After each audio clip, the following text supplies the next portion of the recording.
I still find it as a person, I find it quite spooky to be experiencing those things that Yeah.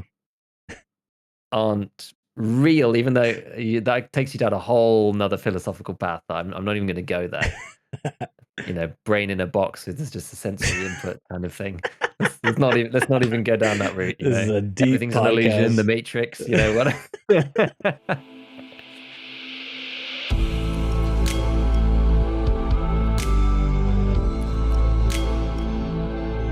Welcome to ScavTalk, an Escape from Tarkov podcast with continuing focus on developing the game, patch note analysis, data crafting, and general gameplay discussions.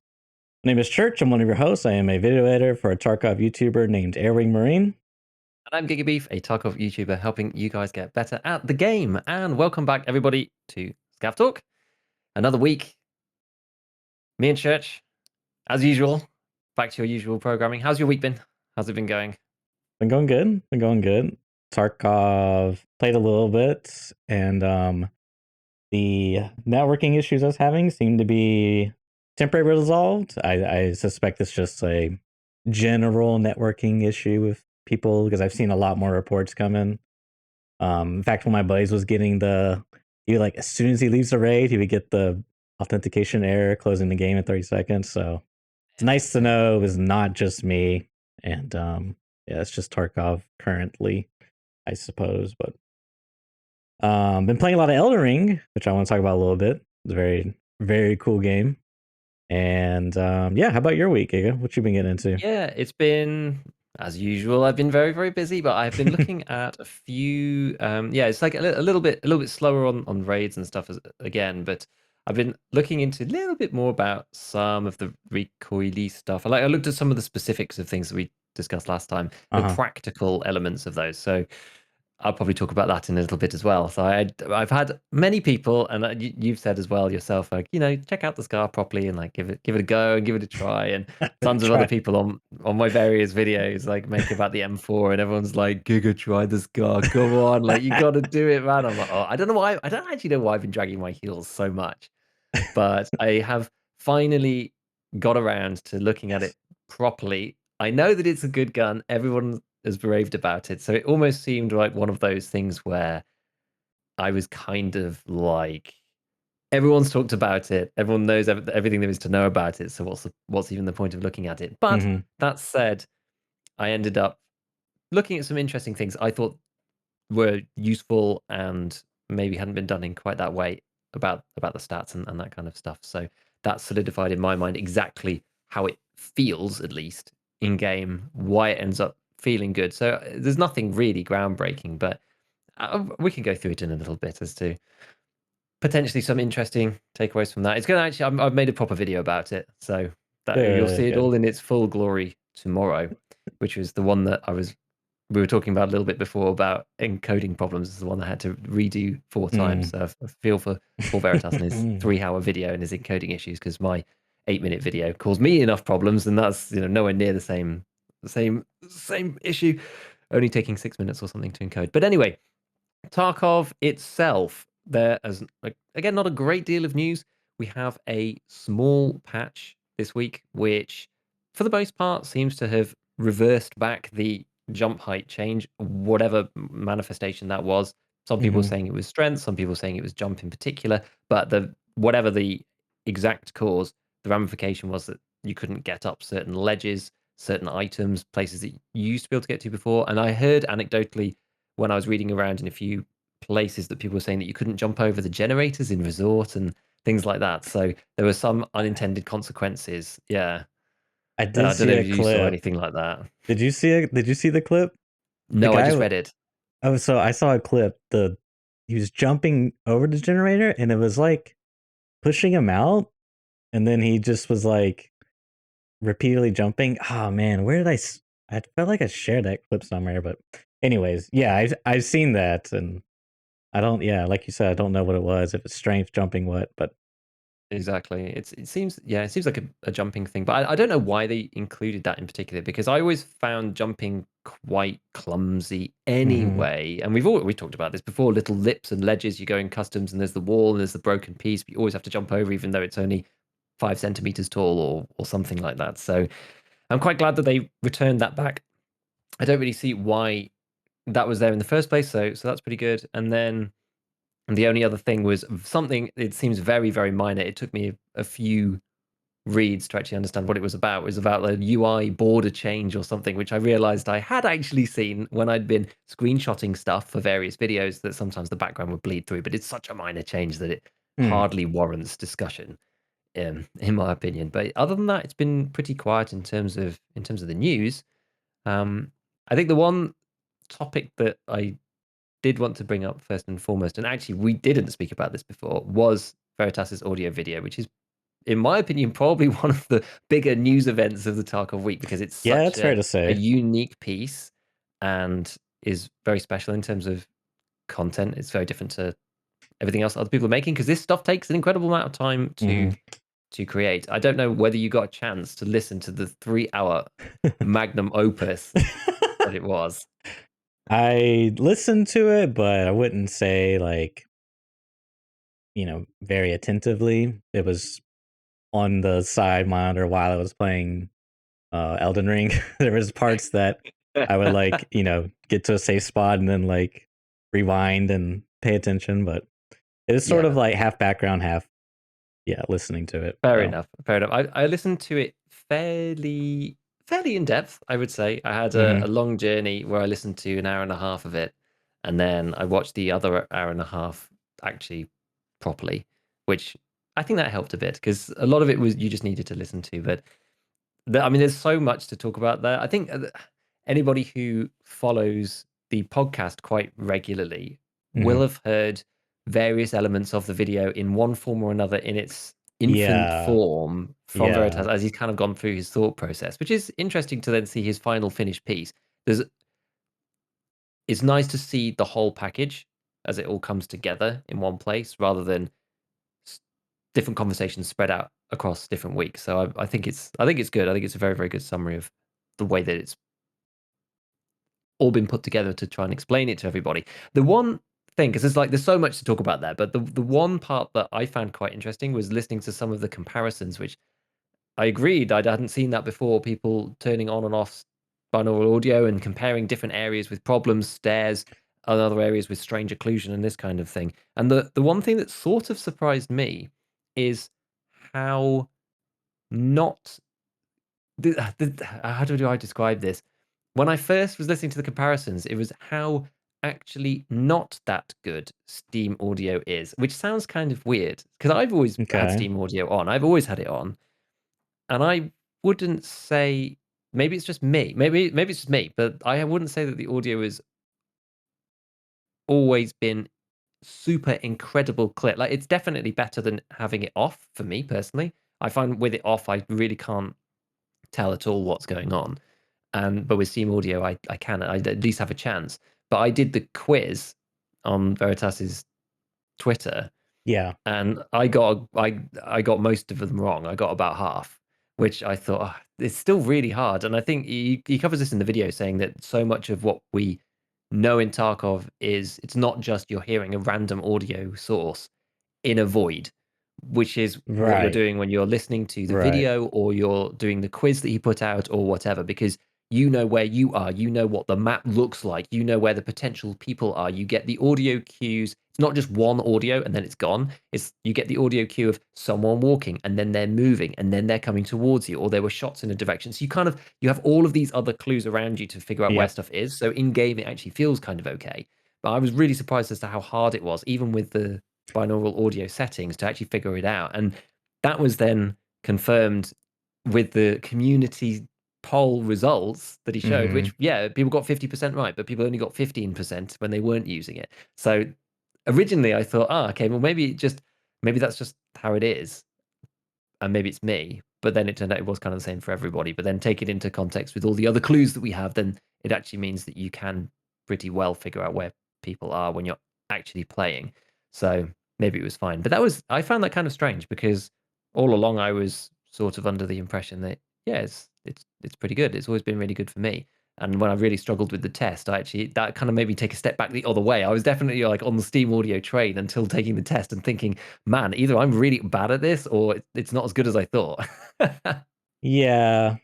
I mean, that was sort of a criticism of the test for me, but then again, I understand why it was conducted in that manner because you're trying to isolate all those other variables slash information and just have the sound play in the void to get like that objective, here's steam audio on, how good can you perceive directional sound? Here's stereo sound, how good can you perceive uh directional sound? And like clearly Steam Audio was better in that, you know, test, but yeah, without having the 3D space to like, move your head and then have the sound.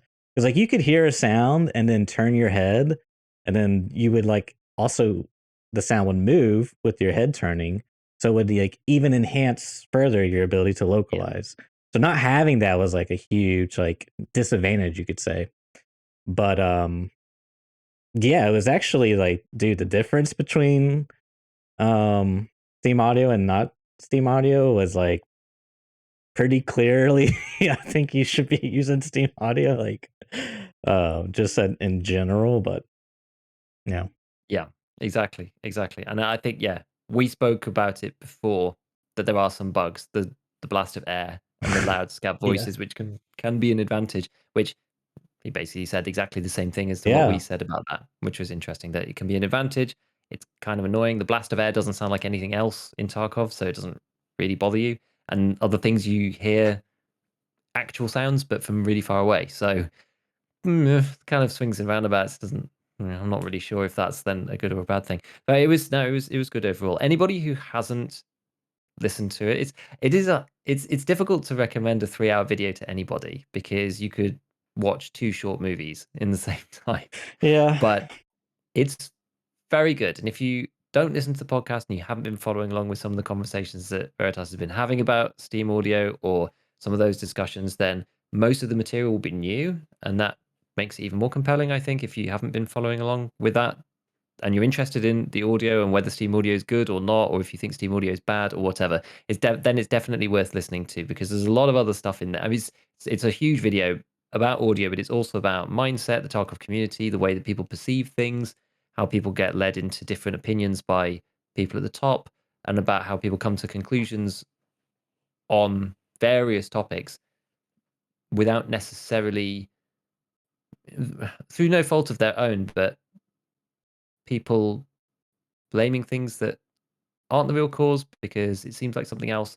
It's hard to explain, but there's a lot of topics about that about critical thinking and stuff, which I thought was also pretty cool. So I think honestly, I think it's well worth the listen. And if even if you have to split it up into 30-minute pieces while you're walking somewhere on the train or whatever, just do it. I think it's worthwhile. It's worthwhile for everyone to hear. I really do. I really do.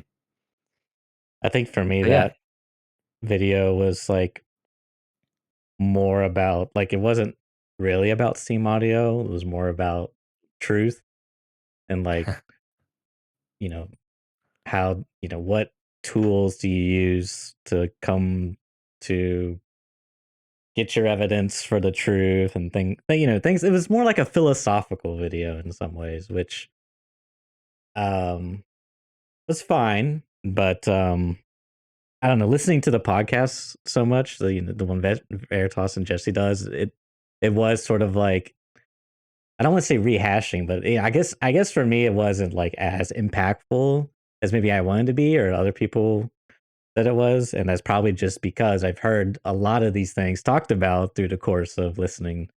So, but yeah, I think that makes gen- sense because yeah, yeah, like if someone was like, you know, hey, should I use Steam Audio?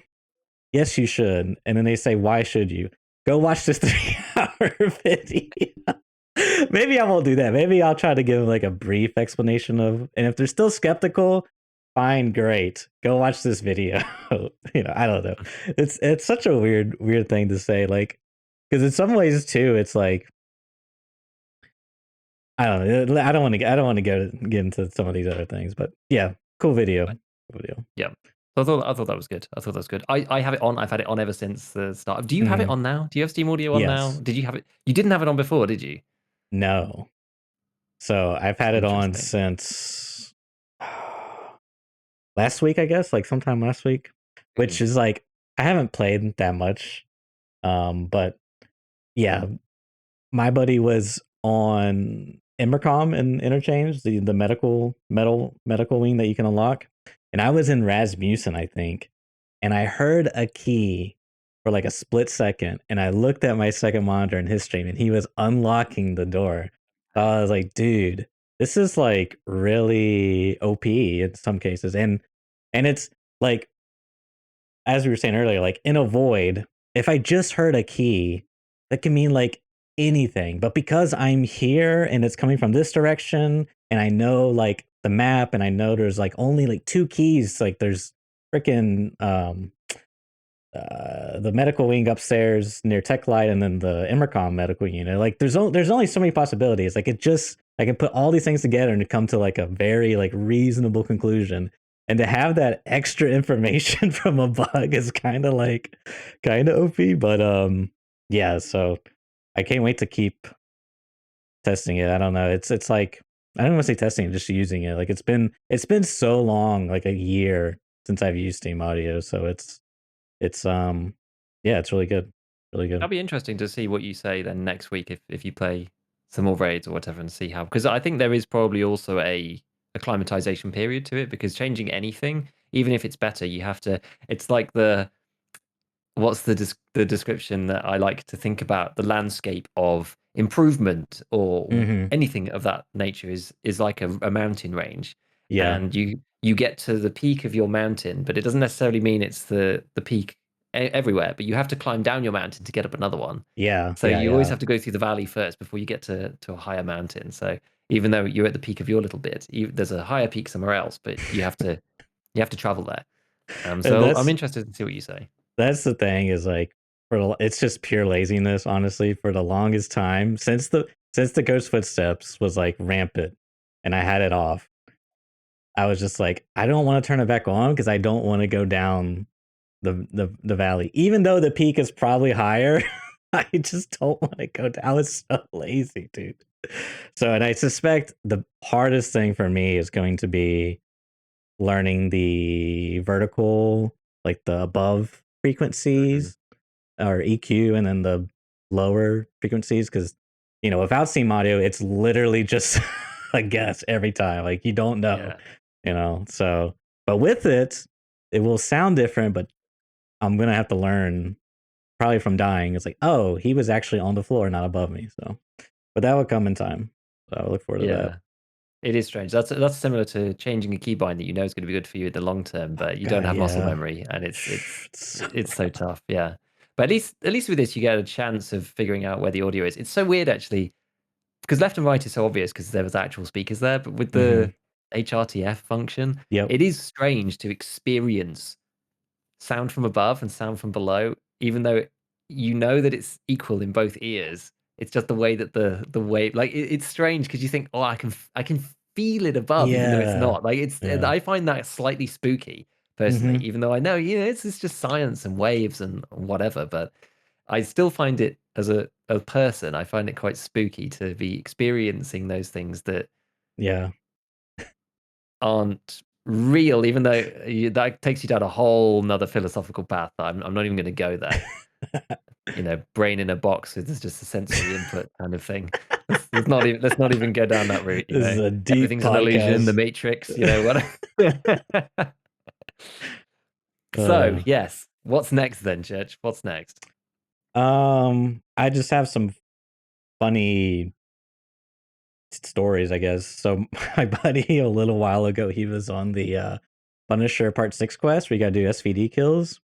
And the group we were playing with, they were just running shoreline like nonstop, and he was like, man, I would have killed this guy, but when I went through the doorway, my gun like did the whole, you know, tucked in, tucked out thing. So I shot to my left. Kind of like how we talked about last week, where that one guy you were describing, where he was, hit his gun on a railing and it shot his teammate in the face. Hmm. Well, luckily, then I had my buddy, but it just cost him the fight. And I was like, what you can do is fold your stock, and it actually won't do that as much. And Yeah. I said it as like a meme, right? Like Oh yeah, just do this one thing. Well, he actually did. He got 2 kills with it. He was like, "Hey, church, I did the thing you suggested. I got 2 kills. It works. Thanks." I was like, "What? You actually That's did crazy. it?" Yeah, he folded his stock. So it was because it's honestly it's a pretty cool feature they have. Like when I first got the game, I saw you could fold your stocks in rain. There's like animation. I was like, "Oh, that's cool. But what does it actually do besides make my gun shoot worse?" But you can like when you hit objects in 3D space, your gun will like move further back into your shoulder because there is nothing touching your shoulder, which makes sense, right? So it's kind of cool, kind of like a omega niche thing. I love to see them do more stuff around that, like blind firing, side firing, like kind of like these things. But yeah, so that was just kind of like a funny little thing. The other thing I was going to ask you about is I saw your suppressor video and I was Oh so yeah. happy, yes, that you included the mini monster and you Mm, included the finer details that it doesn't take up a slot. It doesn't add an yeah. extra slot. I love that part, dude. And the mini monster's been like one of my favorite suppressors, but because its stats are like really good in terms of like not reducing your ergo, but the recoil side is like not amazing. And I've like always really dreamt of having just like this insanely high ergo DMR 8R thing, but it always comes down to like, well, I can make a few sacrifices for recoil for ergo, but generally speaking, just go for ergo. I mean recoil because it's just superior and like who cares if I can ADS a few milliseconds faster when I can just fire more shots on target. Like it's just the trade-off just isn't always there. So Yeah, I mean, and um that's why I specifically recommended it for the MDR because I think that's the perfect yeah, use case that's a good because it's point. already a short weapon. It doesn't get any longer by adding on the mini monster. The recoil doesn't get affected really by the meta suppressor much anyway, and it Hmm. already has high ergo, and you retain that high ergo and can stay suppressed. And so it's it's good. It's good. Yeah. And the MDR, which I'll maybe speak a little bit about later, has also very good vertical recoil stats. So it's a strong contender. It's actually with that suppressor, it's pretty good. The only issue that I find with that suppressor is it's quite expensive because people use it That's the for thing. doing some of the gunsmith ones, I Yeah. think, because there's lots of different ways to do gunsmith, but mini monster is one of those ways Yeah. because you go, oh well, I need it needs to be suppressed. The recoil doesn't need to be that high, but it's normally the ergo on the gunsmith builds that is the problem usually because Yeah. they ask you to have a 60 rounder or something, and so it's ergo becomes a real issue, and the mini monster is one way to bypass that and fix it without having to buy a growl and buy a ARE buffer tube and then all sorts of other meta stuff. Hmm. You can just stick the mini monster on it and fix that. So it ends up being quite expensive relative to some of the other suppressors, but yeah, it's definitely a choice. And I think for that particular niche of the MDR, I think it actually works pretty well because it's yeah, you can't do much to it anyway. So but if you want to go suppressed, then you can grab this guy and it's you retain your nice ergonomics, but you don't lose that much because there's no opportunity cost to the suppressor, if that makes sense. So it's you can't make it good anyway, so you may as well just use the thing that keeps the ergo Yes, nice. exactly.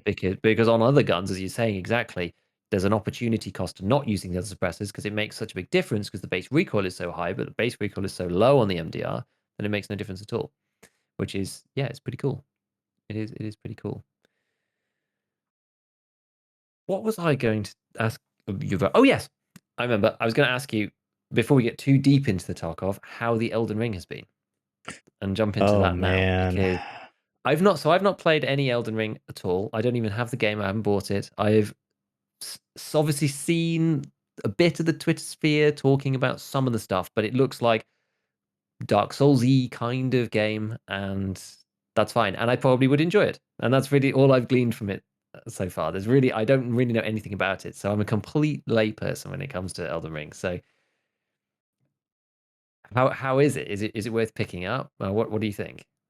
That's the it's like see, I would love to hear someone who's never played a Dark Souls game play or I have actually never played a Dark that's Souls the game. thing. You got to play it now, Gabe, because I'm like, yeah, it's good, but I kind of miss some of the old, like Mm, the grassroots stuff. Like I don't know, it's cool because it is open world and that's really cool. But at the same time, I'm like constantly struggling between completionists because the worlds and maps are so big and there's so many like side stuff to do. And I don't want to miss out on an item that could be like S tier for my build, right? And so I'm torn between doing that, and then I'm also torn between just like progressing the main game and like getting into the castles, I guess you could say, because that's where it's like hitting me with like the nostalgia, like oh man, this is like the old Dark Souls, because the old Dark Souls, like Souls from Software's previous games, right? Dark Souls would say they were like some were more linear than others, but they just felt very like crafted, like whereas the open world can feel very like, oh, we'll sprinkle some activity over here, sprinkle some activity over here, and then like once you do all these different activities and you finally cleared all that, now you can go to the main area, and then it's like you're back to the old way. It's like here's like a castle, and you can go these different Yeah. routes to get to the end, and there's like traps, and like things are thrown at the player to challenge them. So I'm like constantly torn between that, and that's been like really, I've been really struggling with that. Um, so it is cool though, because I've always like thought like, man, they could take this formula and like put it in an open world, or even put it in like a roguelike game with like procedural generated stuff. But I don't know, man. It's I would love to have you play it and see if it's like unbelievable, because they did keep a lot of the grassroots in there. Like over the course of their different series of the Souls genre or whatever, they sort of like toned down some things that were like just kind of a pain to deal with. Like in Demon Souls, you had like, God, they had a weight system. So like not stuff on your character, but stuff you were holding. You would be way down, and then you Okay. couldn't pick up new items once you were overweight. So you had to like leave the level, go back to the hub world, offload all your stuff, go back to the level, and then start again. Like it was just kind of annoying. They had like durability, your guns, or sorry, your guns, your thing about Guys. Tarkov, your weapons would wear down and break if you didn't repair them. And it was like, if they're broken, and it's like, well, GG's, I think, I don't know. So they've like slowly like toned down a lot of that stuff. But like one of the big things, and this is where I would love to hear J Dog's opinion on, is they made one of the like the classic things of the Souls series is it had a multiplayer element to it, right? So This invasion thing, right? yes, the invasion thing. And traditionally what happened is you would be progressing through a level, and if you got an item, and this item was like a consumable and it would make you more powerful, typically, um, but at the cost of you were now open to being invaded, right? And invasions is where someone could basically jump into your world, and their goal was to kill you. And it was like, I don't know, it's kind of a weird thing because their matchmaking balance wasn't always on point. And I won't go too deep into this, but I'll say this: in the open world Elden Ring that they made, you can do some pretty disgusting stuff. Like you can get your character really, really powerful with like a bunch of gear and stuff, Hmm. but not, but be at the level for the right matchmaking for low tier. So you'd have like all of Yeah. these like, yeah, all these like talismans and different buffs and stuff from like the end game, but you go down to the low tier and just bully people. It's I was watching Moon stream, dude. He was going on like a man, like a baby rage moment, dude. Because the PvP. All right, let me start here. So let me rewind it back a bit before I go into that. Now the only way you can invade is if someone does co-op. So they have to summon a friendly. For example, I've been playing exclusively solo. It's literally impossible for anyone to invade me. Literally Okay. impossible. Now, in previous games, like we said, you could be playing solo, you use the item to get you more powerful, but at the risk of being invaded, right? You could summon people to help you. There was like people could have like different factions that were like designed to basically help people getting invaded. But it was like you had to call them. It wasn't like co-op related, right? It was like a single player thing. But some people they were like, hey, I don't want to do any of this multiplayer invasion stuff. I just want to play the game. So they'll start the game in offline mode, essentially. And so that was like a way for them to circumvent that. Well, now it's like you don't even have to do that because you can just play, never do co-op, and then you'll never get invaded. So like I kind of see, some people make the argument why they do it like this. Well, I would say like, well, people would just play offline to avoid that. So it didn't Yeah. really matter, fine, whatever. But at the same time, now every invasion is a 2v1. So you're one guy against two people. And when you invade, you are at a disadvantage because you can't have that power up consumable, right? Because that's sort of like what triggers Yeah. the No. in previous games.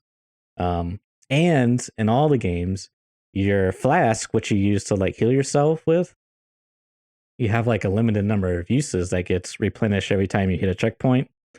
Well, you as a Vader, you can't hit any checkpoints to refill it, but also you get a reduced amount, like half of what you would have as a normal person. Okay, fine. So like they've for whatever reason they've made the like tilt the favor really heavily into like the person getting invaded. And as I said, I was watching Moo Moon and he was doing some invasions on his main character, and he was just like, this is absolute dog shit because not only is it always a 2v1, but the net code is so bad. Like, dude, I don't know why. I think it's because Japan is like the size of California, and they just like for whatever reason, like Nintendo, FromSoft, they just don't care about like connecting two people further than the size of Japan. So like the netcode's just trash. Like people are like teleporting. Like it is like if you think Tarkov netcode's bad, like you can't even like this doesn't even hold a candle to it. It is really bad. It was really bad in the early days, like, but it's still very bad now. So the experience is just like really bad for multiplayer. I would say you can do duels, which is like, just whatever, you, me, we just fight each other. But it's not the same as like there is something about when you're playing the game, you're progressing, you're trying to get to the boss, right? And then all of a sudden this text pops up, Billy Souls is invading you. And you can't progress until you defeat Billy Souls. It's like a player mini boss. Yeah, that's And it cool. was like, It's cool. and it's like, well, what happens if you die? Nothing really. Your currency gets dropped at the place of death. You respawn back at a checkpoint. You now have one chance to go back and pick up the currency. And then because you lost the fight with Billy Souls, Billy's is gone, right? So like it's not like a huge thing, but I understand people want different experiences, whatever. All that being said, that was a long rant about the multiplayer. Overall, I think the game's really good. I just I'm a little skewed in that I liked some of the earlier games for just the feeling it gave me. I mean, they have Yeah. some of that in there, and I really do believe that like if someone tried to copy this formula, it just wouldn't be the same because it doesn't have that from soft touch. Like some of the things they do with like the world building and the lore and like the design, it's like very unique to FromSoft. It's kind of like Tarkov and BSG. It's just like you try to copy it, but you can't copy the masterpiece. You know what I mean? You can't Yeah. make the replica. So That makes sense. That makes so much sense. I mean, I was even thinking about Diablo 2 again the other day, and there's like the mm-hmm. same thing there, right? Like you can't really copy the feel of the game. You can make a different game. You can make Path of Exile and all this other stuff. And I've played Path of Exile, but nothing quite feels the same as old Diablo 2. It's just it's a masterpiece as far as I'm concerned. Now I'm interested to play it. Because I used to, I have played my fair share of RPG type games along the Yeah. way. I've never been competitively into RPG. It's always been a Mm-hmm. kind of the thing that I used to do more of in back in the day. I actually used to play more of them prior to getting really into strategy, which was my first true love in terms of PC gaming and that kind of thing. So after that, it was very much like strategy and FPS only. But I played my fair share. I'm a big Final Fantasy fan, and I've played my fair share of those. And but these days, I do tend to be much less. And yeah, same with Elder Scrolls and that kind of thing. I've played all those too, but I'm much less completiony now, just because of various things and being busy. So when I play the latest Final Fantasy, I've had to really force myself to not get distracted by all the side stuff. So I feel like if I played it, it would be quite a if I was able to. I mean, as far as I Yeah. can as a novice Souls player, it'd be quite a rigorous progress through, swiftly, I would say, to the best of my ability, as opposed to going through everything because I'll just never finish it otherwise. I think that's Yeah, that's that's the the that's the thing. thing that I realized is that if it's a single player game first and foremost, then I want to just go through and finish it. And if it's that good and I've loved it that much, then I can always go redo it, do it properly, nice and slowly, that kind of thing. What happens when you I mean, if there's no spoilers or anything, like, what happens when you finish it? Do you like are there different modes? Can you restart it, or do you just start again from scratch? What's kind of the deal? So I'm only like 36 hours in on my main, and I I'm probably like a third of the way through the game. It feels like Okay. there's just so much to do. But traditionally, yeah, there's like in-game plus, like you could start the game new and restart the linear progression, and there's like the same items, but they're buffed and just like randomly Mm, scattered. It's basically the same thing. You could just keep playing, um, and just killing mobs, but it's like I don't know. It's kind of like a boss design game. Like you go from point A level to point B, and at the end there's a boss. It's like how the trend follows. So yeah. the whole Yeah. point is kind of just like going through that experience.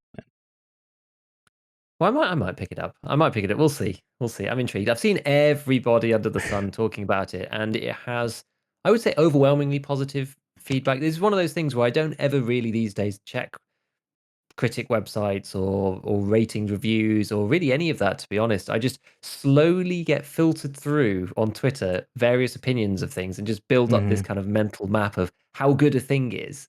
And you get quite a good sense without ever really having deliberately looked it up, I find. And there seems to be an overall positive feeling towards the game. I've seen a couple of people say, oh, this and all that, but that's fine. That's the way with any game. People have different opinions on the way things should have been done, but everybody seems to agree that it's good. And I've even go so far as to say that people are saying that it's an issue for the whole genre because now everyone's going to hold other games to the standard of this game, and it potentially makes it problematic for other developers. So that's a good thing when you're talking about the game itself. So I may well pick it up and let you know because I've watched other people play Demon Souls a long, long time Oh, ago, really? and I'm broadly aware of the game, and everything's the Souls of XYZ.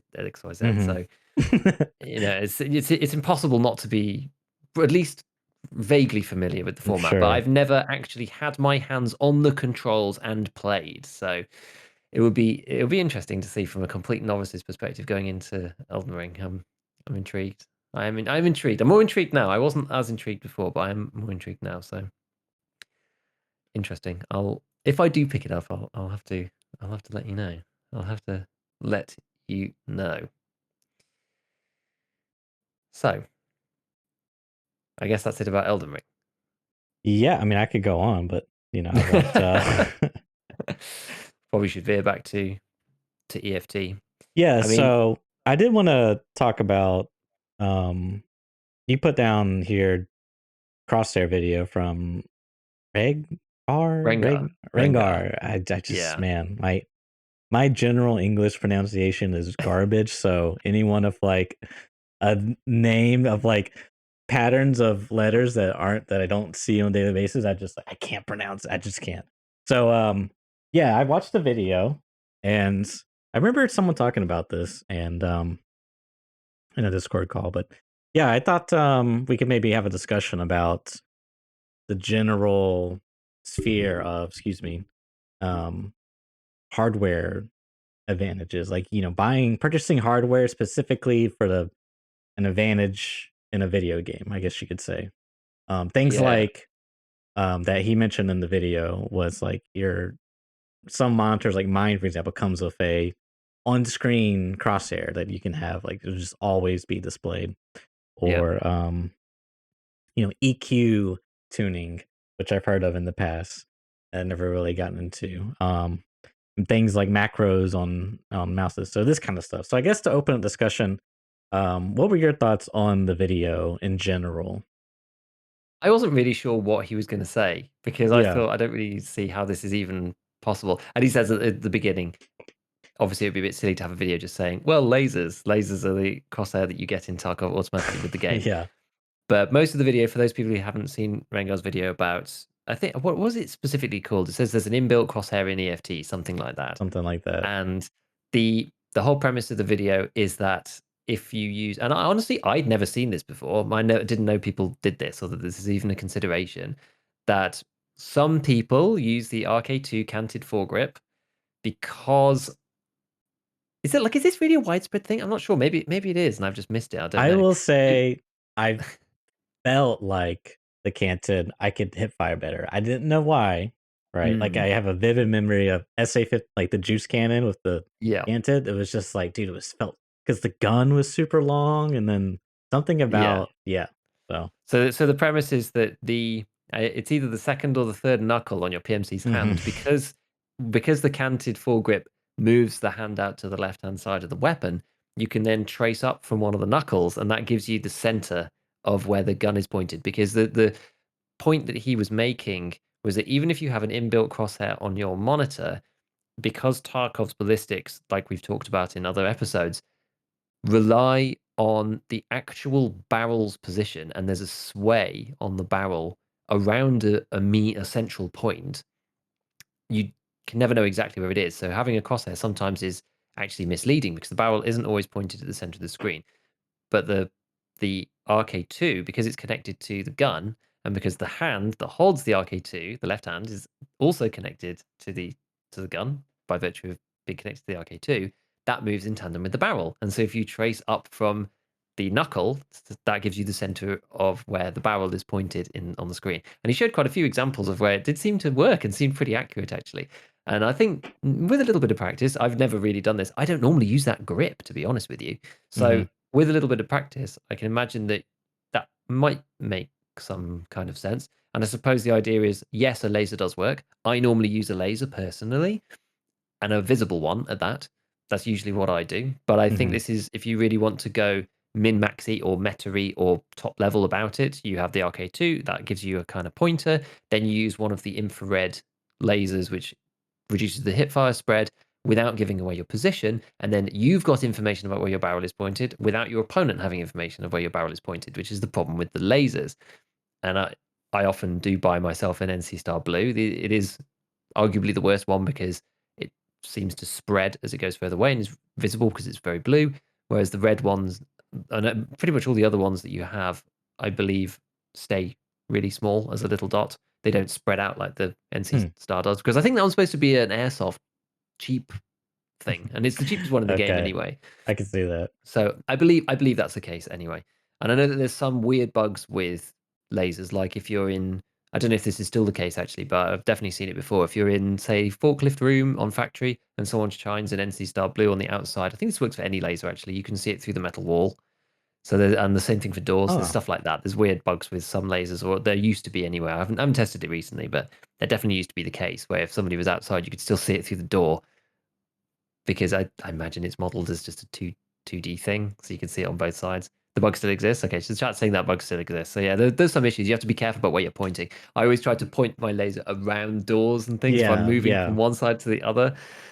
I love the way sometimes, this is a bit of an aside, but I love the way sometimes in these games you end up using all the little mechanics to try and do something. So I'll be pointing one side, but I want to be pointed the other side of the door. But I know that my laser might be visible on the door. So I start to move my mouse around the door frame instead so they don't see it. But then I know that because I'm turning, my feet are going to make the crunching sound. So I have to set my speed to the minimum, make sure I'm not overweight, then start moving my feet, then turn with the laser over the door so that I don't make a crunching sound as I turn my feet around. Like it's actually insane some of the stuff that we do in these games, just because like the Yeah. specific interaction between our character and our player with the environment, it is quite funny actually. But anyway, so that's the idea.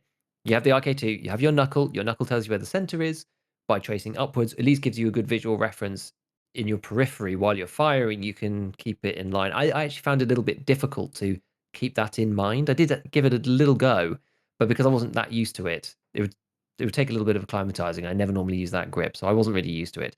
But if you're using that with the hipfire reducing IR, then you should, in theory, be able to shoot people better without them being able to see you. And that was the premise of the video, and I thought it was kind of interesting because I'd never seen that before, personally.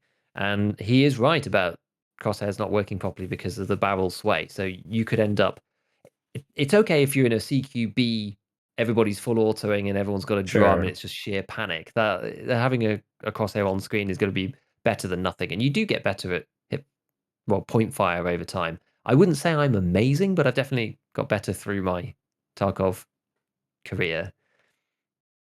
So I don't have the ability to put a crosshair on my screen. I've never really tried it. I never really wanted to try it because I didn't want to give myself that crutch. And Mm. I guess it's probably the same for other people. Plus the fact that, as we said, it doesn't really work very well. So I don't know. Have you ever tried? Have you ever tried putting the crosshair on? Has it been something you've been tempted to do? Because in theory, you think, well, there's nothing to really stop you, and it's Maybe just for science, like once, mm, maybe, but I don't. I'm but pretty it's like hard pass on that type of stuff. Yeah, Um, exactly. I mean, it's the beginning of the gray area where it's the is that a modification of the is it well, I guess the question is it cheating? Is it well, cheating? And if you could argue that it is in some senses, but it's very much in that I don't know. I would say personally that strictly speaking, mhm, the line where cheating begins, it's okay, just over it, in my personal view. But whether I could codify that in a way that's self-consistent, I'm not entirely sure because things like monitors, hardware, mice with better sensitivity, people just using bigger monitors with higher frame right, rates. Is that right. cheating? Well, absolutely. Well, no, that definitely isn't cheating. And so that's the thing, whether I can codify that. And I feel like it's maybe slightly different because running the game in a better way as it was intended, which is the hardware thing. Because the hardware thing I think is easy to come to a common sense answer that that's not cheating to buy a better machine because it would be Yeah, absurd to argue otherwise, right? You can definitely you can I think everyone would agree that it's not necessarily fair, right, but it doesn't necessarily mean that it's cheating. It's also not necessarily fair that someone can play 12 hours a day and someone else can only play 1 hour. It's right. along those same lines, in my opinion. Whereas I believe with the crosshair thing, you're interacting with the game in a way that was never intended.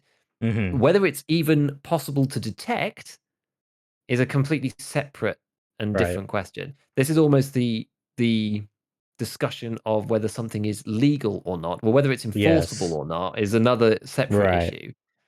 But whether something is legal or not, technically speaking, in the first place, this is sort of what the point is. And I do think that it would technically be cheating. I think.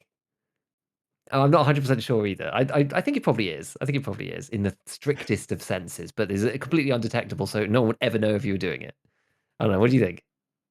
Well, interestingly enough, I had a discussion about this, not specifically crosshairs are cheating or not, but just in general, what qualifies something as cheating, what qualifies something as an exploit, It's what's hard. legitimate. Um, and we were talking about RMT and some other stuff, but what one of the definitions we came up with for cheating was, um, was this, sorry, that was exploiting. Cheating was like third party um, sources to gain an advantage in the game, right? So like, I don't know. This again, this is like covers so many things, but Mhm. you know, when we cheating in the terms of like aimbotting and wall hacking, I think that's like pretty like yeah, that's a third party hack that gets you an advantage in the game. Like you could tack on at the end of that that was not intended from the developers because they're kind of like the grand authority over this all. You know, what you or I say is Yeah, cheating and not cheating doesn't really matter. It's like kind of what they say. They're like the lawmakers, I guess you could say. So you really should probably tack that on the end there.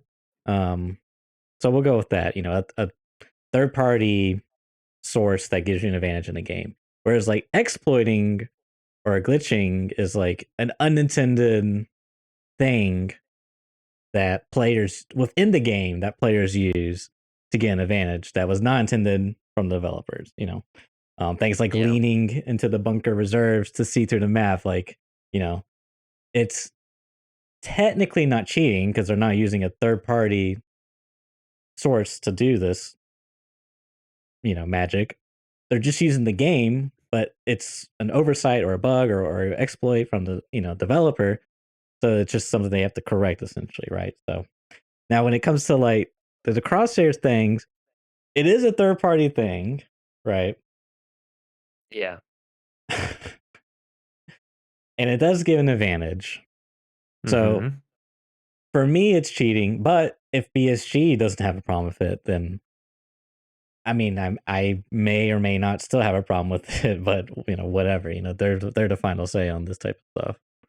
I think that's the thing. It's like I would imagine, and I'm putting words in their mouth, but I would imagine that given the deliberate choice of not including a crosshair in Right. point fire in Tarkov, sort of implies that they do not want people using a crosshair if they are not ADS'd and they have to use the in-game items, and therefore, from the point of view of the devs, that it would be something they wouldn't want. And given that it's then third-party software, then I think it would meet the definition of cheating in Tarkov if that is the case.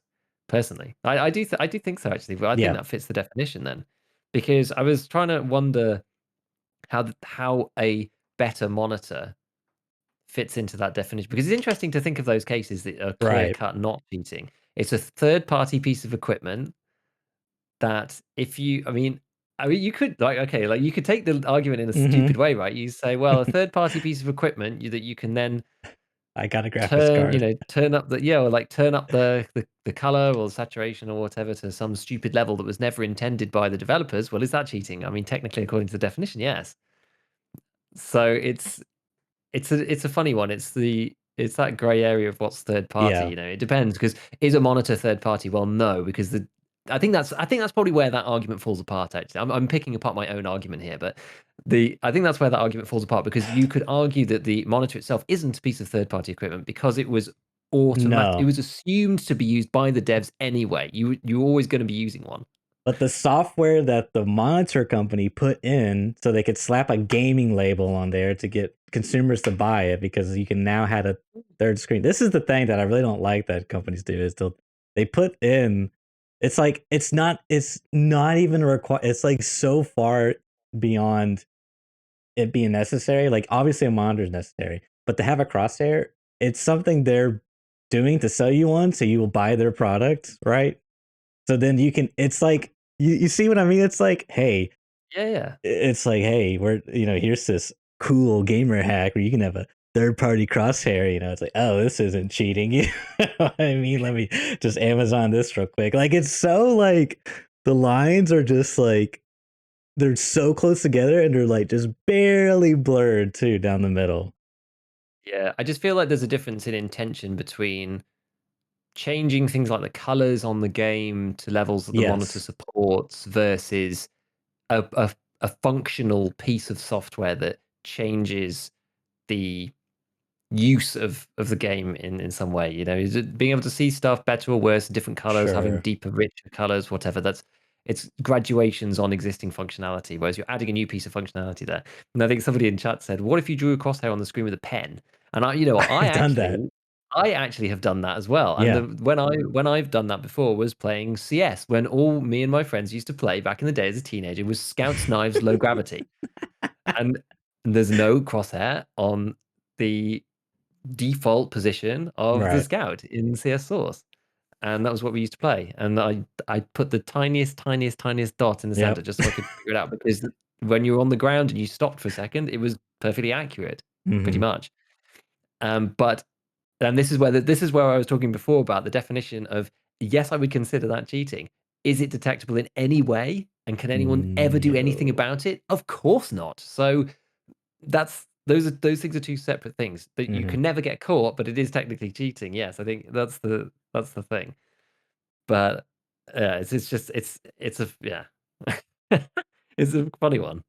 Yeah, and I feel like, as the developer, if that was like, let's take that scenario, that was the game, Counter-Strike Surf, Scout knife only.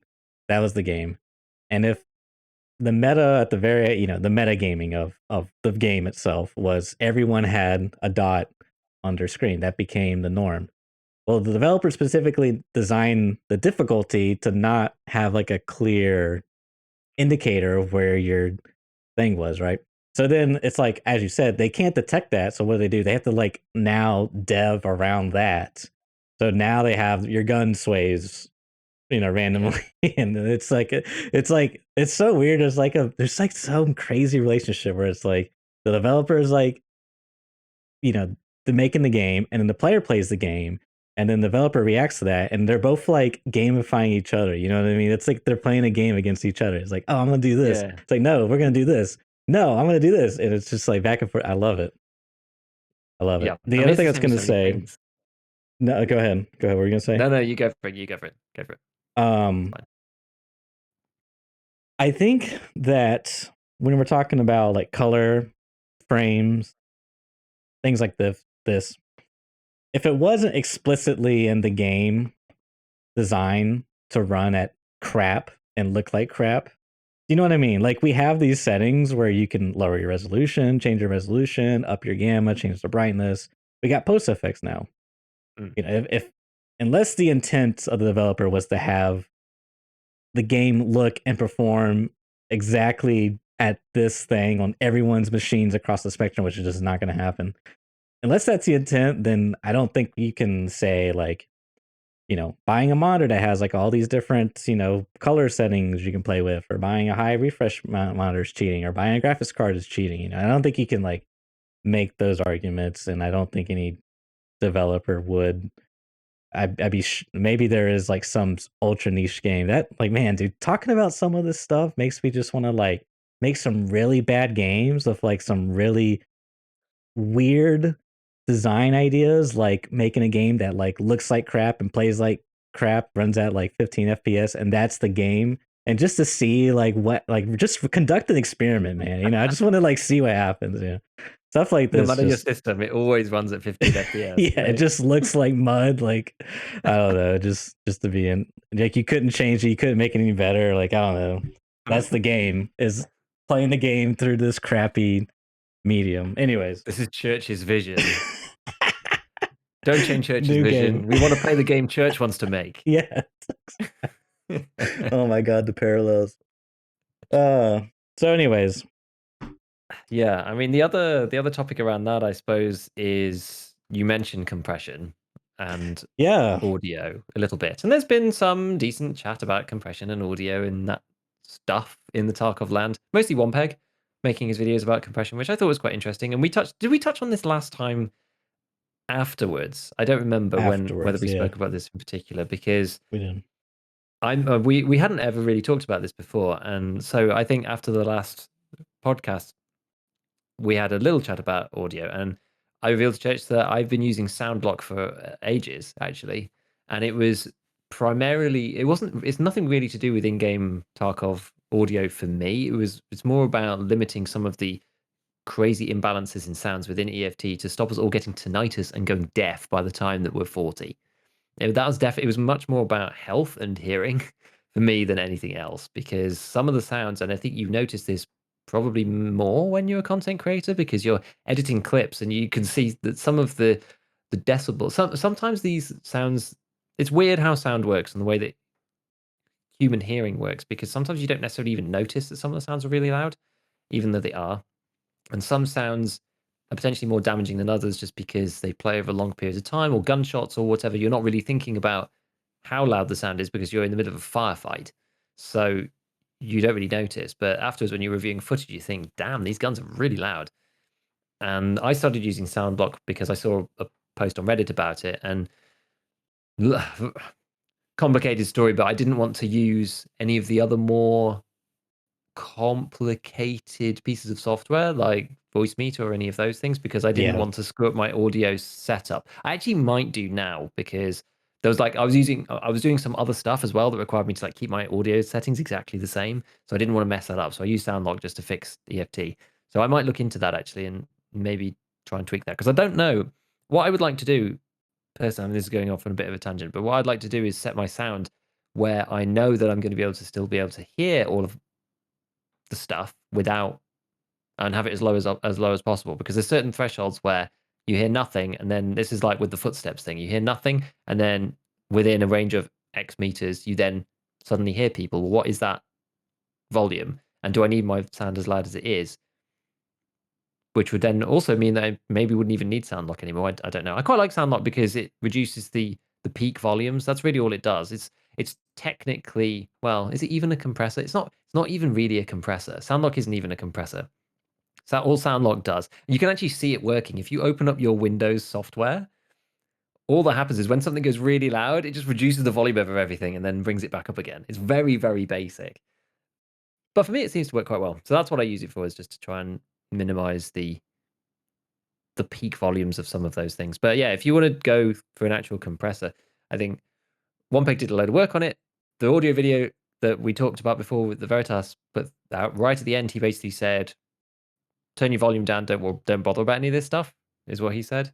Because I think one of the funny takeaways from the compressor is you actually then increase the ambient sound because the ambient sound's quite low, and the gunshots and that type of stuff is super loud, obviously. And what you're doing is quiet sounds get louder and loud sounds get quieter, but that increases the general whooshing, which I don't Mhm. really like anyway, Yeah. because you wear headsets. The headsets in game, it's just like it's a long story. Headsets in game or have access to a deeper layer where it knows what sound comes from what source, whereas an external compressor doesn't have any idea what comes from where. So an external compressor will increase the volume of all quiet sounds, including the ambient, whereas headsets in game in Tarkov decrease the ambient volume because Tarkov has that separated from everything else. So I tend to just use the razors or something, and it decreases my ambient by a significant amount, I find.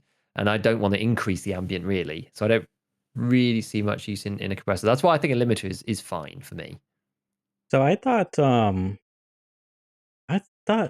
the difference between a compressor and a limiter was that a limiter forces the sound threshold to a certain decibel, whereas a compressor does the same, but it instead of forcing it to what you set it at, it reduces it at a certain different rates.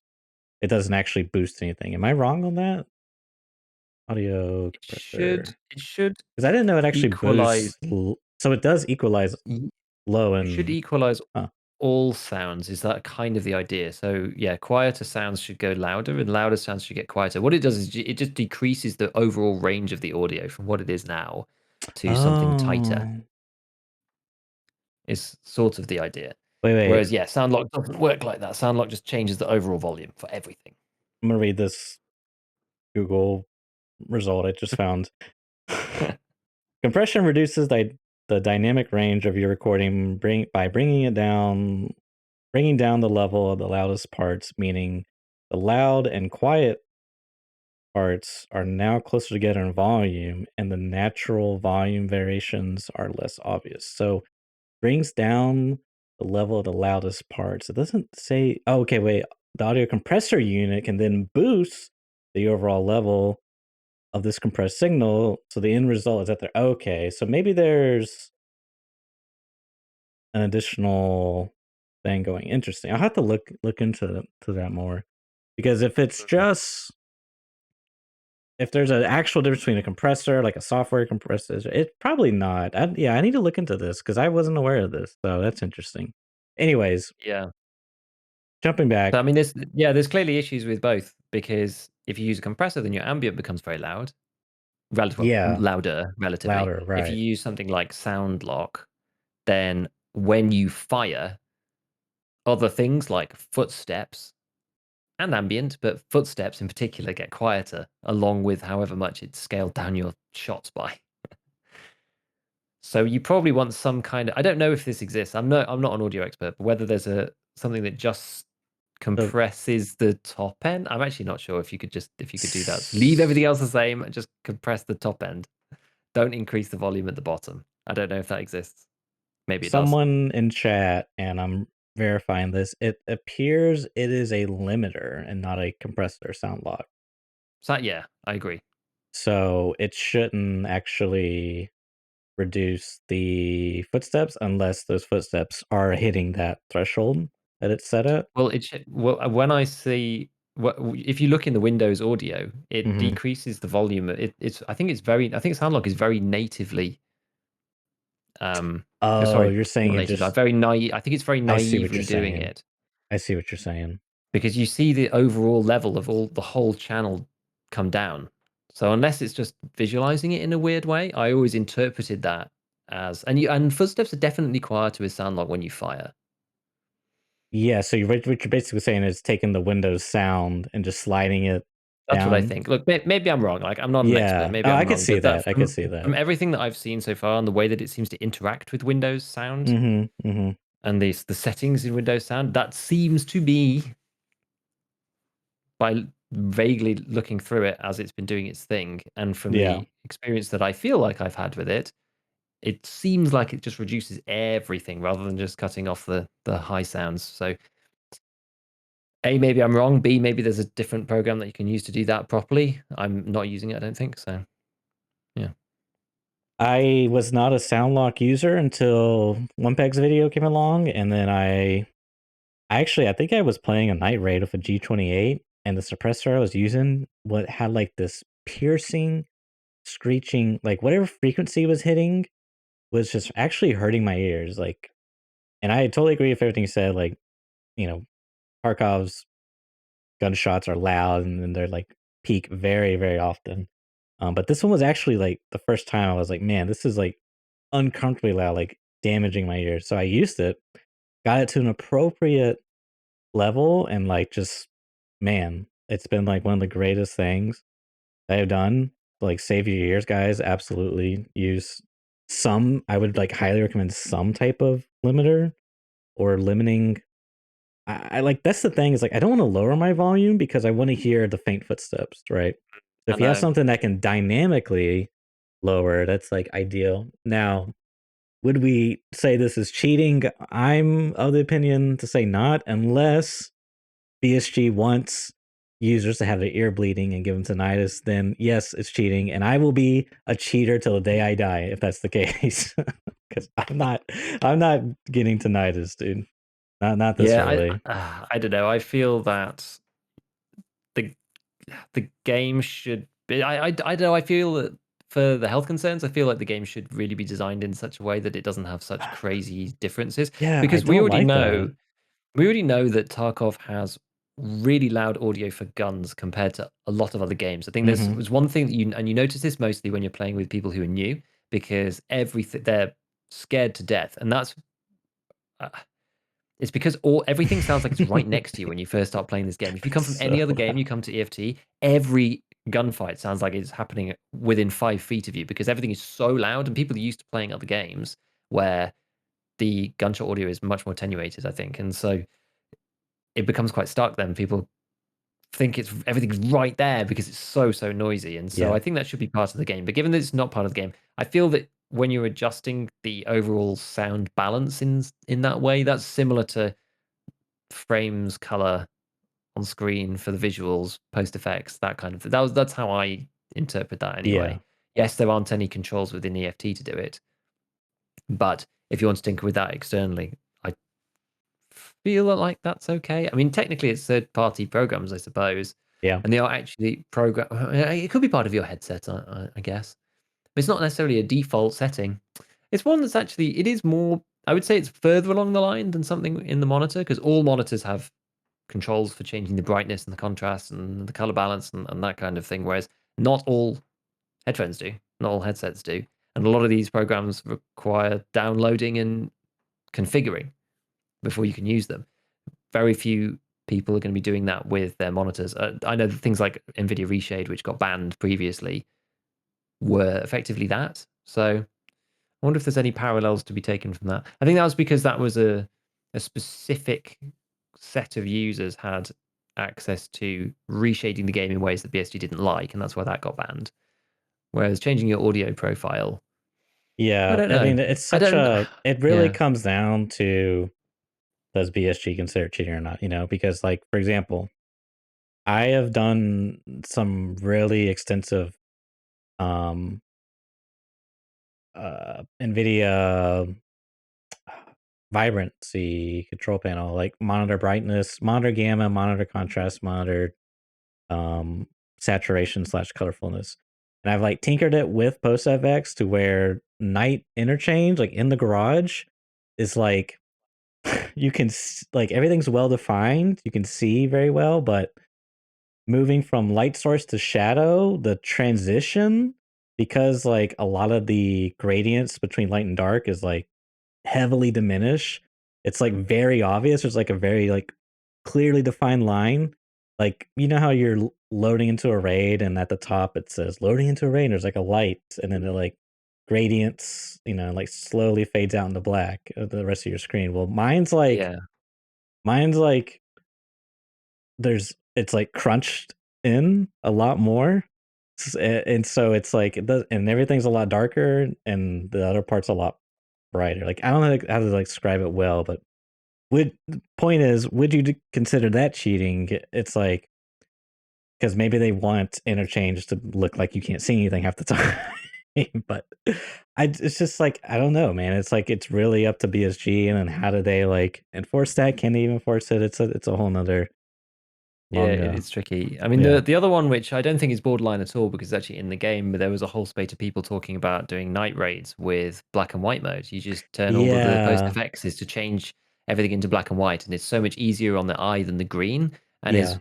easier to see as well what's I going find on. Yeah, I especially mean, true.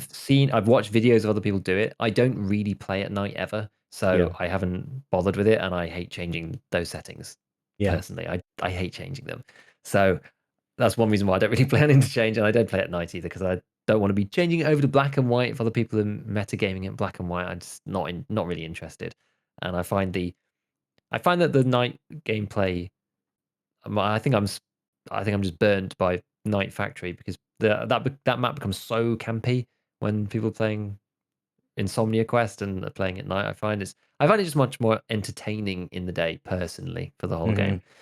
So I don't know, but that's in the game, and you can do that using the in-game settings. But that was yeah. one that seems much more clicker. I mean, that's definitely not cheating because it's in the game. That's up to BSG to change their settings if they want people not to do it like that. Why they have all these color filters and sepia tones, and you can turn that from 100 down to 0 and put the brightness up to 100 and have everything in these weird settings so that it's all completely monochrome is interesting. So that was the only other thing that I was going to say about that, which is clearly not cheating, but yeah, use of the settings in a, I think egregious is probably too strong a word, but you know, use of the settings in maybe a way that wasn't intended, but it Right. is it a glitch? Like not really, kind of. I don't know. Maybe it was an unintended consequence of what they did, but it's not necessarily a glitch per se. I think it's an emergent player behavior. Is how I would Yeah. describe it. You know, it's things like the meta guns appearing just by virtue of people using everything, and eventually certain things are good because of a combination of ammo or availability or usage or because the canted bug's back and everyone has zero ergo, has full ergo again, random stuff like this. So you get emergent player behaviors, which are not necessarily glitches; they're just people trying to optimize things, and the community comes to a consensus of what's decent. I feel like that's kind of similar. So yeah, it's a tough call. It's a tough call hmm on some of these things. Most of the time, it doesn't matter because uh, you can't enforce half this stuff anyway. So Yeah. the third party exploits is one thing, but compressors or whatever, because it's all outside of the game, there's no way the BSG really could tell unless they also are battle eyes looking for specific app. But I don't think anybody would ever get penalized for running a compressor on their machine. I wouldn't have thought. I mean, it wouldn't. Yeah, I know. Like at some anti cheats at one point, I used to like would like flag Razer Synapses, like their software for their like gaming hardware and stuff like that, that's some point in history. I mean, it's like at the end, of course, it was just a false flag, but stuff like Mm, this is like it's always possible that they could yeah. do it. But I think just to give another example, and then we'll move on, is I think of Rust. Church, Mm, talk about Rust. At one point, there was a really prevalent use of like NVIDIA reshade, like you're talking about, and it might have just been NVIDIA's filters, but regardless, people basically would nighttime they could just see like clear as day, right?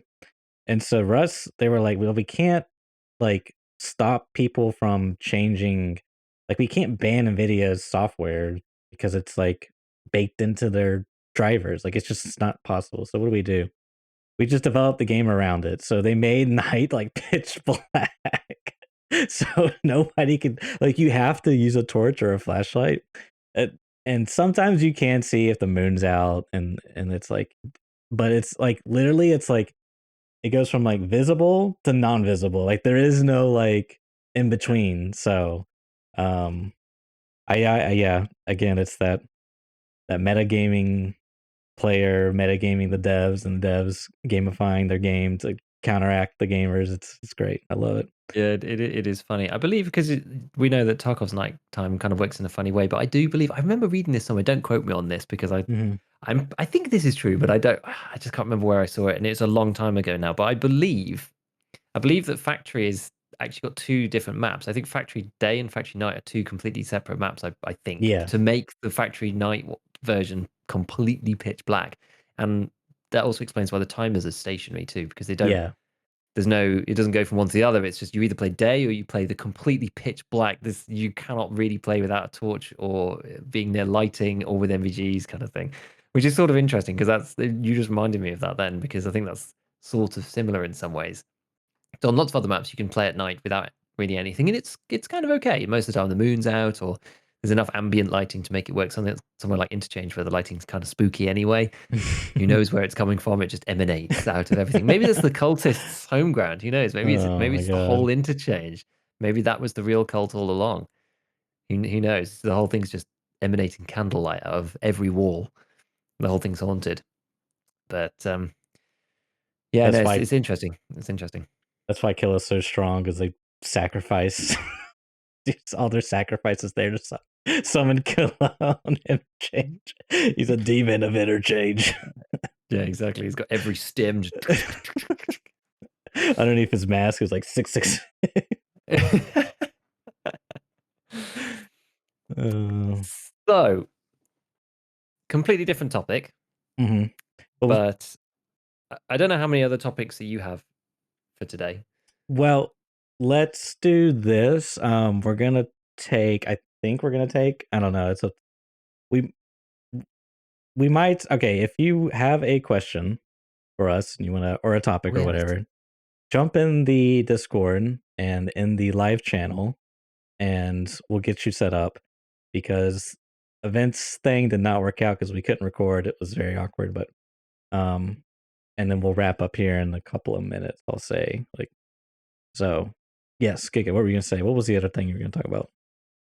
It was a separate topic completely, which was about the scar and some of the stats we were talking about Oh before. yeah, yeah. And Let's hear it. I can whip through it quickly because it's, as I said, nothing super groundbreaking because we talked about this mostly last time about how the scar has some good stats and so does the MDR and the M4's got bad stats and the recoil is also quite bad. But I was trying to look in game exactly how these things work, and like most of this is in the video, but it's in a much more compressed format. So I was trying to understand exactly what the impact is of some of those stats on the various weapons. And one thing that I found was quite interesting because we know that recoil isn't comparable between really any guns.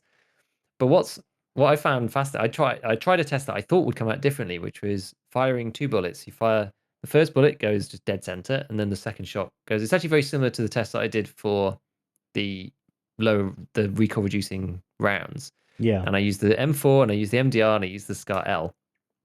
And I put them all to 56 vertical recoil because it was the easiest one to get to. The MDR really pins you into that range. It's very hard to get it to do anything else. So I put the MDR there and then match the others.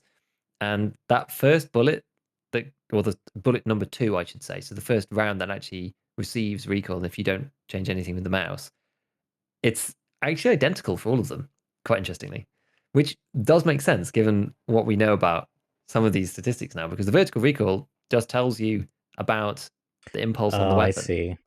So for that very second shot, auto compensation and all of this other stuff hasn't kicked in yet. So when you fire literally 2 shots over and over and over and over again, they're all identical. They're completely the same. And it's only for that extended spray that it ends up becoming super bad for the M4, and the SCAR and the MDR, as we've seen, have the same vertical profile and they have the same fire rate too. Hmm. And so they end up basically being the same in vertical terms. But the M4, yes, it's got a higher fire rate, but if you fire a shot and then you measure how long it takes to come back to the center, it does take more time to get back. So even on semi-auto, in theory, the M4 is actually worse than the other two guns because of that. And it's when on my monitor with 60 hertz, I measured 22 frames and for the other two, and then 27 for the M4. And it doesn't seem that you can't really tell if you just fire those guns. It's too fast to notice without slowing it down and counting it frame by frame. And if you do it on one shot, it's almost not noticeable, to be honest with you, because those last 5 frames, it's so close to being back to zero anyway. It's so hard to tell. But if you fire 2 bullets and then measure it, the time's actually the same there. So it's still 22 frames and 27 frames, but it's much more noticeable because they're coming from a much higher point. So Hmm. the combination of higher fire rate on the M4 and also the fact that it takes longer to come back to the central point, that multiplies up on the M4 to make it just wildly bad compared to the other two, because it's the faster fire rate and more rounds in the same period of time with a less ability to go back to where they were,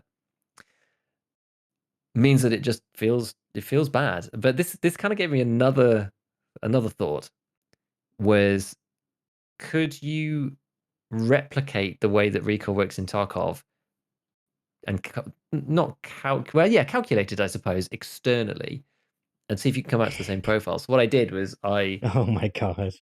effectively mapped out the profile of one round being fired and what that sort of curve looks like as the gun returns to the center. So then I took that profile and, using the fire rates of the various of the two guns, superimposed that over the top of itself, summed them all up, and then drew a chart of the whole recoil pattern. And what's interesting is you don't actually see what you see in game. You do get it comes up and down and up and down and up and down like this frame by frame. And so because you're firing about every fourth frame, every fifth frame or something with the SCAR, for example. So it goes up and then up and then up and up, and you end up in this steady state pattern, but it never drops to half. So normally it goes up and then it drops to halfway, and then it's steady state from there, roughly, with all the guns as we know. But if you just sum up those recoil patterns, that doesn't happen. It comes up and then stays there. So there's actually something else. This is a theory. I couldn't really explain it properly, but there's something else going on long sprays. I think either the impulse is decreased or the auto compensation is increased in some way. There's some change in the calculation as it goes through to get it to settle down at a lower point.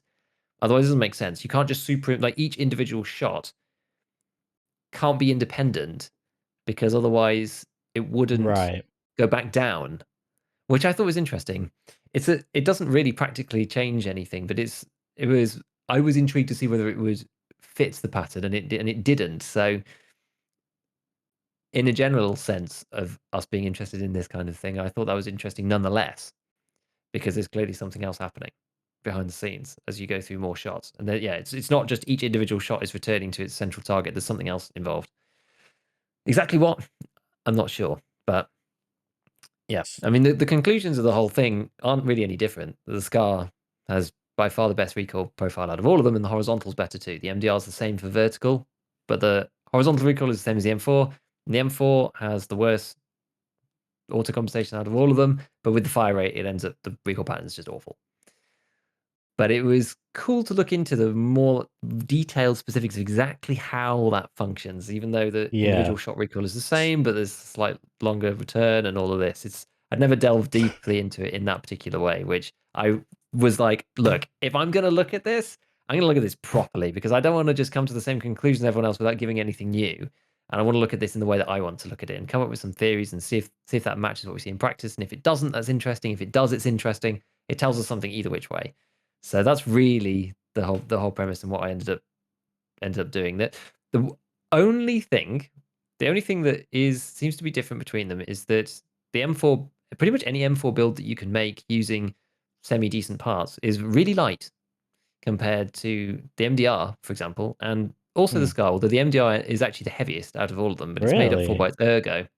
So the MDR is really heavy. Actually, I was I'm quite surprised. yeah, I'm also surprised. So, because I made a couple of different builds, and I think fully loaded, the MDR was nearly 5 kilos. The Scar was 4.5, and the M4 was 3.7 or something.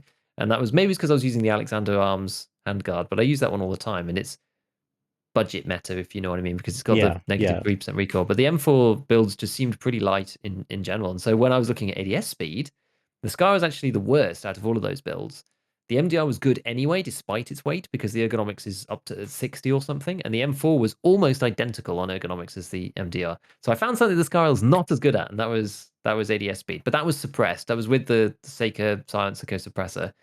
So it had an average ergonomics value with the middle weight, and it was the worst on ergonomics because the M4 was lower weight but with a average ergonomics, which meant that it was okay at ADS, and the MDR had a above average ergonomics but with a higher weight, but that kind of balanced that. They ended up being similar. So it still doesn't really put the M4 into any better place because if you want higher ergonomics and you want snappier weapons and you want to be using semi in a snappy way, then the MDR is still better, which was a bit of a shame. I was hoping that there would be some outcome. Yes, you still get 800 RPM. Yes, it still technically has a higher time to kill, but the first 4 or 5 shots recoil. It's So if you're using it on full auto, it just doesn't work. when you're talking about, you know, horizontal recoil, vertical recoil, recoil compensation, you're talking about the hidden stats that we talked about last week, right? Sort of, yes, but I was talking about them in a practical sense. So I didn't even need to reference any of that stuff in the Sure. actual official video because you can test all of these things in practice. Look at the number of frames it takes to get to the center. Right. Look at the recoil profiles and literally just measure them on screen, that kind of thing, which is what I did because I wanted to see practically what that means. Yes. Now, let me ask you this. When you did the tests of, firing 2 bullets, back to back, Mhm. would on all the guns across the board, would the recoil go literally 90 degrees, like just straight up? Never like deviated like 91 or 89 degrees?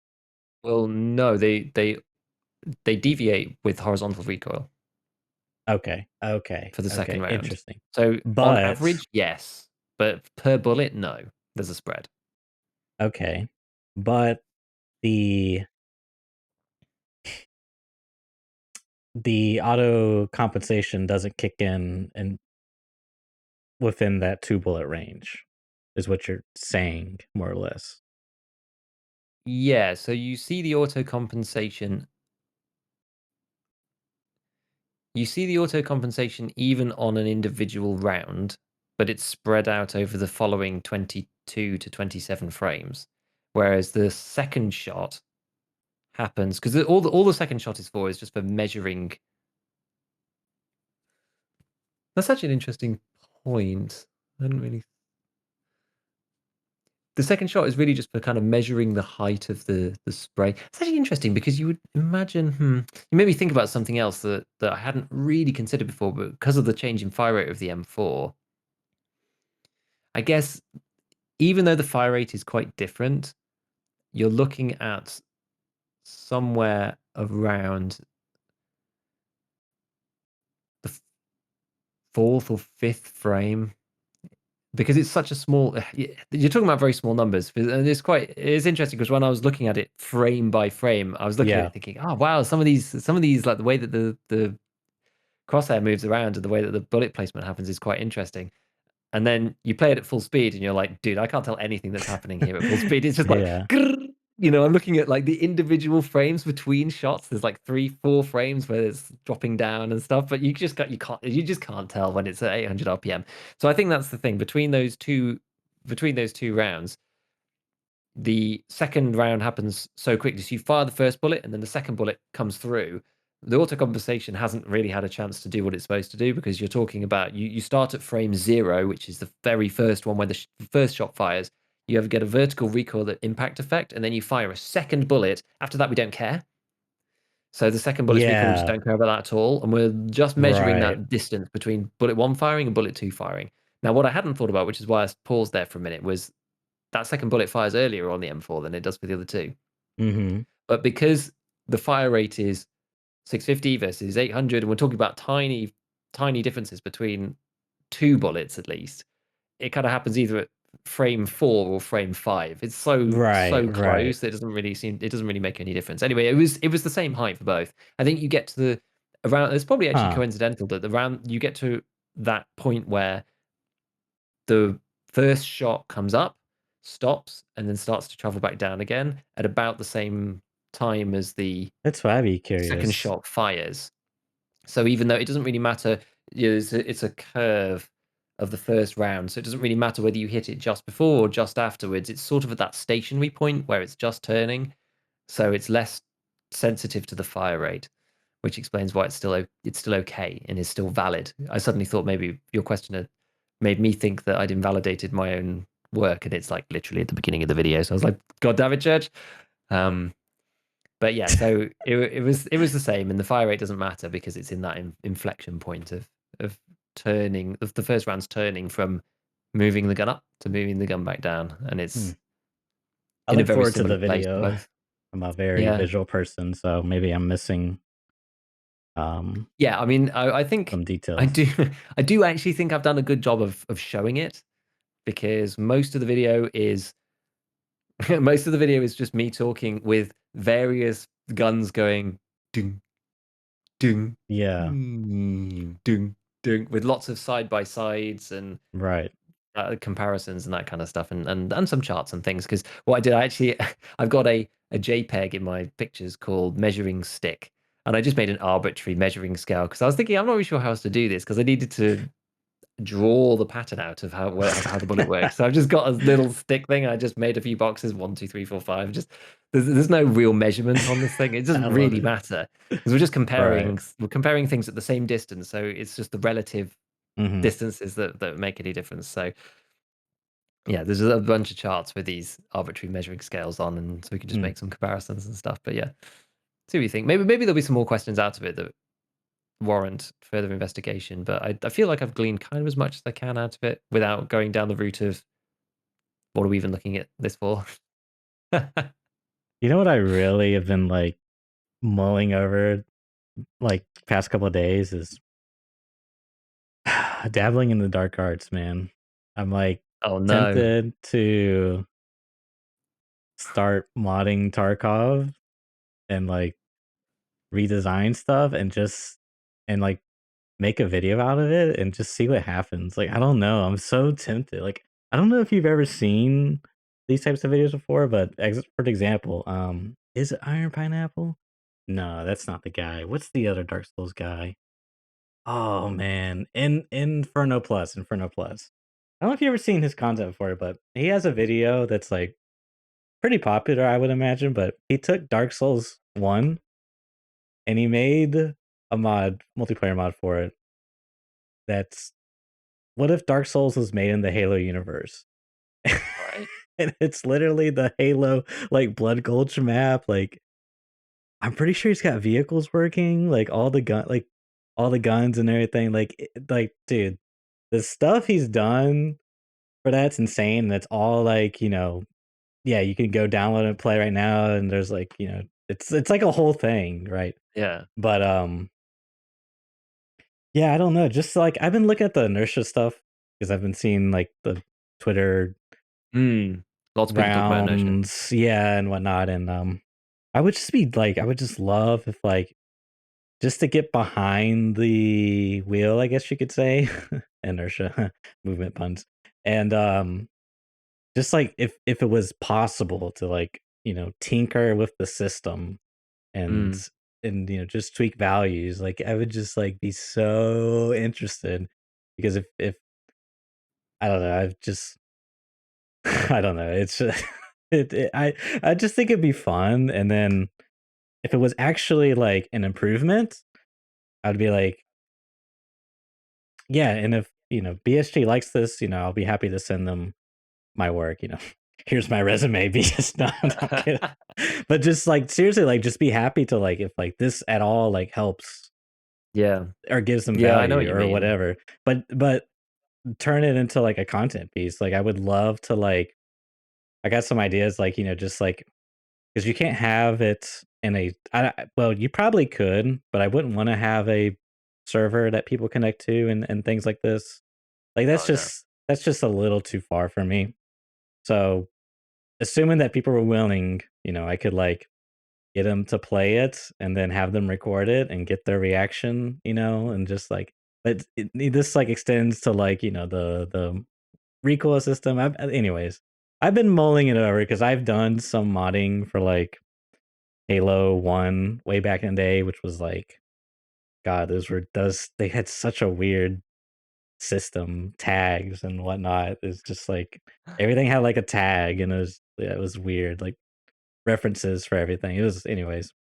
So I don't know. That's been something that I've been mulling over. Plus the go learn Unity, make some really bad games with some really weird game designs. Like I'm Yeah. gonna throw another one at you because I'm trying to get it all out before we wrap up. But Yep. Yep. I read a comment on our discussion with Arcs Messer about hardcore, and they said something to the effect of that hardcore doesn't exist. It's just a mentality. And I was like, you know what? He's got a good point there because any of the difficulty or hardcoreness is you typically can just get better at the game and overcome it, right? And it's like it's all subjective, like CS:GO Yeah. player get right could be like, this game's easy. CS:GO is easy. Whereas like Church is like, man, this game's hardcore. I suck. It's just like it's all subjective, right? I was like, he's kind of got a good point. And through like my ramblings of my response and then mulling it over and everything, I sort of came to the conclusion that maybe it's not an issue of is Tarkov is Tarkov hardcore or Hardcore. not? Yeah, hardcore. Is it hardcore or not? When you're talking about like secure container mechanics and such not, but is it just more of an issue of like accomplishing goals, right? And so here's the example I'll set for you. Let's say we're playing a game of darts, right? And the goal is to hit the bullseye. And if you hit the bullseye, you win. If you don't, you lose, right? Well, it's like very clear what your goal is, whatever, blah, blah, blah. Okay, let's say I change the rules a bit. Let's say if you hit the bullseye, you win. If you don't hit the bullseye, hit anywhere else, you also win. Well, then it's like, well, what's the point? Is it even a game? Because you can't win or lose. There's no challenge, right? And Yeah. so here's the really interesting part. Let's say I change the rules again. Let's say you hit the bullseye, right? You lose. If you hit anything else, you win. Okay. Hmm. The goal, it's like it's the exact same thing. Nothing has really changed. There's still like skill involved, right? Because you you could be really bad and hit the bullseye every time, right? I mean, I guess it's not a great example because the bullseye is really small, but like my point is like you haven't really changed anything. It's just what you associate is different, right? Let's say you're playing Mario, okay, and if you hit enemies, you die, right? Or if you fall off, you die and you go back to the start level. What if Yeah. you made a Mario clone and it was flipped on its head? To progress, you had to die and you just move forward, right? And if you try to like avoid everything and made it to the end, you just get teleported back to the beginning. But like without that being explicitly explained to the player, they would play the game normally, and then the game would punish them, right? Because they associate falling with dying and losing progression, and getting hit by the enemy with losing progression. But it's inverse. Do you see what I mean of it? The only Or thing am that I? I'm Or, thinking here is that I don't want to play any of the games that you're making, Church, because this is exactly what you're talking about. If you make a Mario clone where you lose endlessly until eventually you die and then you finally win, I don't want to live in that world. I don't want to live in a world where Church's game suite exists, you know? oh my god. Ah, I don't know, But man. It's what just okay, I see what you it's mean, but what's the what where is this where is how this does this leading? Where relate? how does this relate to to Tarkov? If the goal is to make money, we'll just say that's the only goal, right? Okay. Okay. And you can you're you're punished when you die because you lose stuff, but you also can choose how much you're going to lose, right? Mhm. It's sort of like a wagering system. Um then you add on the secure container on top of it, right? So if you take these two ideas, you can choose how much you lose, and you can take something from through death and get a payment for it essentially. You it's like your it's kind of like the bullseye analogy, except that you can talk about opportunity costs and like well, if I bring more space, I can take more stuff out, things like this, sure. But I guess that's just like sort of my question to BSG, because in the past, before you and I were playing, people were hatchet running all the time because they could complete their quests. They could progress through the game through doing this, right? There was no found and raise system. You could just grab X item that you need for a quest, disconnect, and turn it in, Yeah. right? So there was almost like no point, because I could aim for the bullseye, or I could just not aim at all and still, right. There's just like it's not even a game. So that's they shrunk that circle down, right? And then by adding found and raid, but it still wasn't on the flea market. So people were still getting high value loot items in their containers, dying or disconnecting, and then selling them to accomplish the goal of getting money. And then they added the found and raid system. And you have players like me who rush hot loot spawns and shove, price per slot up their butt. GPUs are where it's at, in my opinion. Linuxes are also really good, but that's if you do the barter. But anyways, that's like the final frontier for me, is like, if they're okay with that, then fine. It's not for me, but fine. But I that's think like where it's uh, at for me. I think the way that you link that back to the bullseye analogy is that Hmm. the way that Tarkov is with that, in my opinion, is you have your bullseye game. Yes. The game is you can wager a certain amount. If you hit the bullseye, you get double whatever you wagered. Let's say it doesn't really matter. Okay. Triple. That's the triple isn't doesn't really matter what the number is. You get triple what you wagered. If you hit anywhere else, you lose everything that you wagered. But no matter where you hit on the board, you also get a small fixed amount, regardless of how much you wagered. So Yes. you get back a small amount. And so then what people were saying is, what if I wager nothing? Yes. And no matter where I hit on the board, I always get a small fixed amount, Yes. regardless. And that's the metagaming of that system. That's like when you boil it all down to the bullseye system. That seems where it is. And people are like, well, but the way you're supposed to play the game is you're supposed to do the wager, and then you're supposed to skill shot the bullseye so you triple your money. And people are like, yeah, dude, but if I just bring in nothing, if I don't wager anything, I could just hit anywhere on the board, and I just do that over and over and over and over and over and over again, and I always win. Here's the next step that me and my buddy, we've been doing this for a while, but we I haven't really been doing it as keenly as lately, but in the past, it was like penis helmet, cat barter, AK, um, like just the like The ultra budget. grungiest, like, Yes, it's yeah. like 900, like 120K kit. As long as I get 120K or higher value in my container, I'm good. So it's like, I don't know. It's like, how does that fit into your analogy? Because it's like, it's not just a small payout. It's like, oh, it's not that I'm wagering nothing. It's I am wagering something, but if I hit this threshold every time, I'm always good, and it makes, I don't know, it just makes the survival part of the game like kind of meaningless because Yeah. half the time Then it's that like changes exactly, that changes the payout again. So that's like, okay, so now we've changed the payout of the bullseye to be a small fixed payment on the outside, a large fixed payment in the bullseye, plus triple what you wagered.